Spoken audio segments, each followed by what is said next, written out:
طبيب المفروض اجي القى كل شيء حاضر قبالي، مو اجي انا الحين صرت موظف بالدوله.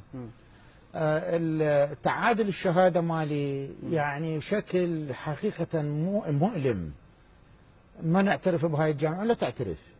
اجيب له الشهاده يقول ما مطموغه، ارجع الشهاده اريد الكتاب، نجيب الكتاب ما مطموغ. يعني هذا يعني اذا واحد ما يعترف بجامعه لندن فاذا اغسل ايدك حقيقه، او ما يعترف بواشنطن جورج تاون يونيفرستي. هذه وزاره الصحه؟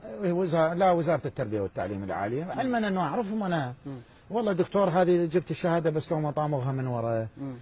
هذه اخي مو مريدي، هذه لندن يونيفرستي، يعني اعلى مركز طبي في العالم. يعني انا منو يعيني الانجليزي؟ معينيني طبيب اداوي انجليز.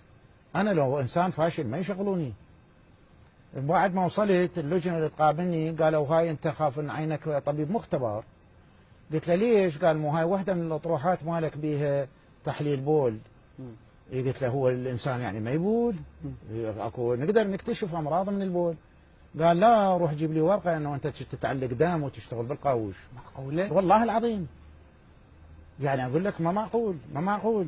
يعني بريطانيا اللي يشتغل الان رئيس قسم امراض السكر في المستشفى اللي انا متخرج منه، طالب كان عندي بقدك، من خابرته ضحك. قال لي بروفيسور انا استاذي انت شو اكتب؟ انت دربتني، انت علمتني شو اكتب؟ قلت له هالشكل يطلبون مني بالعراق، فمنو اللي يجي؟